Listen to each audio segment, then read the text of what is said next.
Yes.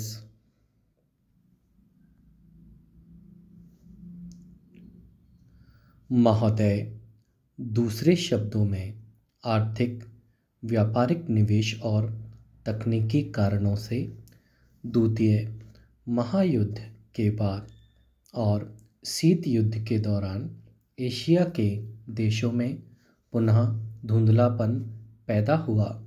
लेकिन यह बात सही नहीं है कि एशिया की संस्कृति और सभ्यता को परिचय के प्रभाव और आधुनिकतम तरीकों ने नष्ट कर दिया।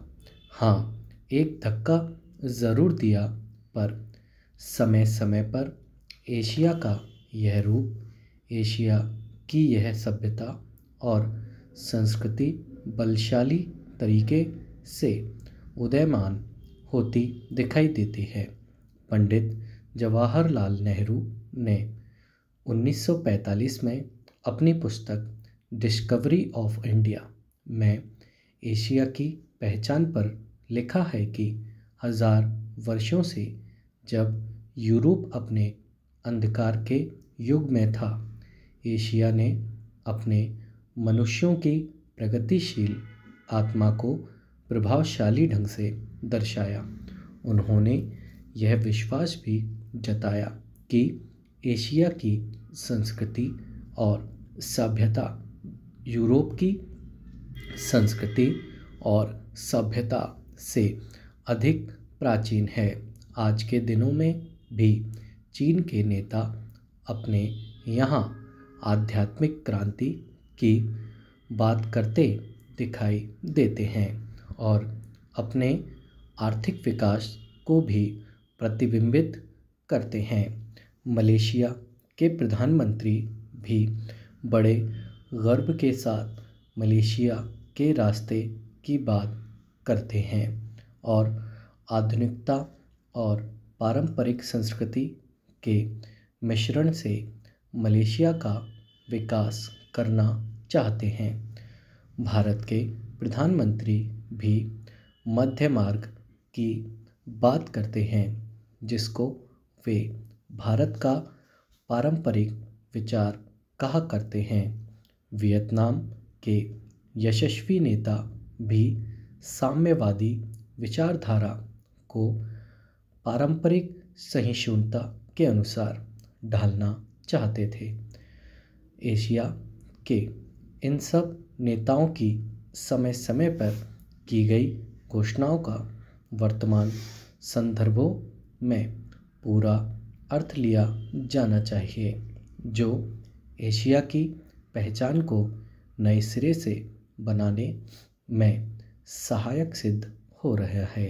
Stop para.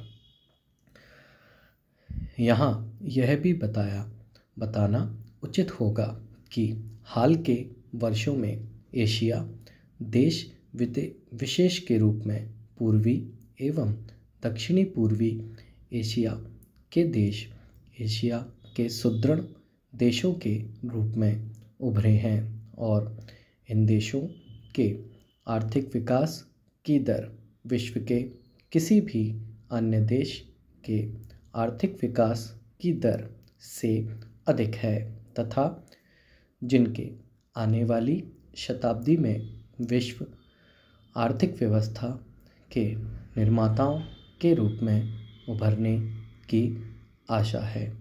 आर्थिक सफलता की इन कहानियों का श्रेय मुख्य रूप से अनुशासित कार्य, किफ़ायत एवं बचत की ऊंची दरों जैसी एशियाई विशेषताओं को जाता है तथा इनसे देशों की जनता के जीवन स्तर में सुधार आया है और एशिया की पुनः खोज जैसा वातावरण बन रहा है। एशिया के देशों में अब आपसी भाईचारे की भावना उभर रही है और इससे ये देश परस्पर निर्भर हो रहा है तथा शीत युद्ध के प्रभाव से मुक्त होता जा रहे हैं। हमारी सरकार ने अपनी एशियाई पड़ोसियों के साथ बेहतर संबंध बनाने में पहल करके इस बदलते रुख के प्रति सकारात्मक रवैया अपनाया है।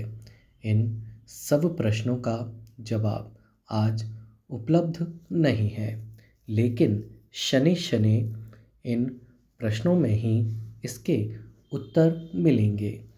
एशिया अपने इन प्रश्नों के उत्तर में एक नए एशिया को जन्म देगा और अपनी एक नई पहचान बनाएगा।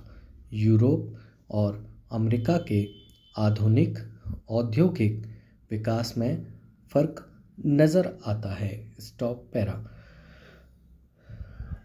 महोदय, बच्चे किसी भी देश के भविष्य होते हैं, यह यथार्थ सत्य है और सदियों से इस ओर विशेष ध्यान देने की आवश्यकता पर बल दिया गया है।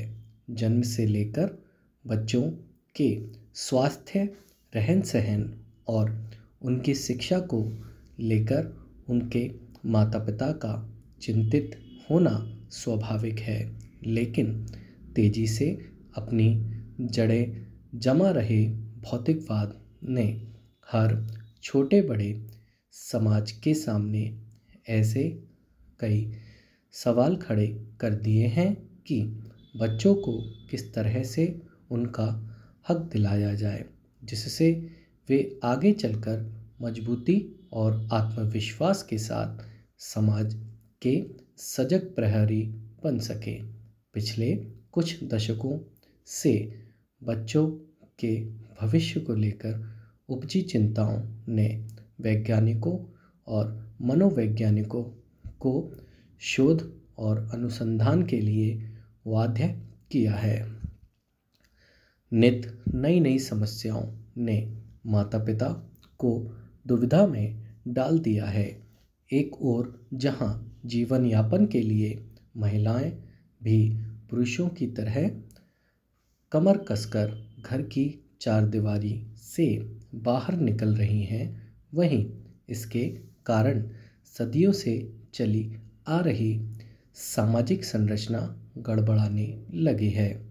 आजीविका कमाने और अत्यधिक सुख वैभव की चाहत ने हर दंपत्ति को जीवन शैली बदलने पर मजबूर कर दिया है। समाज में हो रहे इस बदलाव के कारण बच्चे सबसे ज़्यादा उपेक्षित होने लगे हैं। अब तक की तमाम रिपोर्टों के मुताबिक यह स्पष्ट है कि अगर बच्चों के प्रति माता पिता की उदासीनता इसी प्रकार बढ़ती रही तो आने वाला वक्त तमाम परेशानियों के कारण जटिलता भरा हो जाएगा। बच्चों के सर्वांगीण विकास के लिए जो सबसे पहली समस्या सामने आती है वह है उनका स्वास्थ्य। Stop para. माता पिता अपने बच्चों के स्वास्थ्य को लेकर चिंतित रहते हैं। अपने सामर्थ्य के अनुसार वह कम से कम बच्चों के खाने पीने में कोई कोर कसर बाकी नहीं रहने देना चाहते। इस प्रयास में अक्सर यही देखा गया है कि माता पिता खाने पीने के मामलों में बच्चों पर मनोवैज्ञानिक दबाव रखने में लगे रहते हैं। उनकी कोशिश यही रहती है कि उनका बच्चा हमेशा खाता पीता रहे और फिर यह होता है कि बच्चे के खाने पीने का कोई समय निर्धारित नहीं हो पाता और उनकी आदतें बिगड़ जाती हैं। असमय खाने पीने के कारण कई प्रकार की समस्याएं पैदा होती हैं। इन बच्चों में मोटापा होना प्रमुख है। अगर आंकड़ों पर नज़र डालें तो पता चलता है कि विकसित देशों में ख़ास तौर से बच्चों का मोटापा चिंता का विषय बनता जा रहा है। पिछले 5 दशकों से ख़ास तौर से अमेरिकी में मोटापे के शिकार बच्चों की संख्या दोगुनी हो गई है। कुल मिलाकर 6 से 17 वर्ष की उम्र के ऐसे अमेरिकी बच्चों की संख्या लगभग 47 लाख थी। यही नहीं, इस उम्र के मोटापे के शिकार बच्चों का कुल औसत 10.9% था। ऐसे बच्चों की प्रतिशत औसत की तुलना में 2 गुना से अधिक थी। इसमें मोटापे के शिकार बच्चों की संख्या पिछले 10-12 सालों में काफ़ी तेज़ी से बढ़ी है। स्टॉप।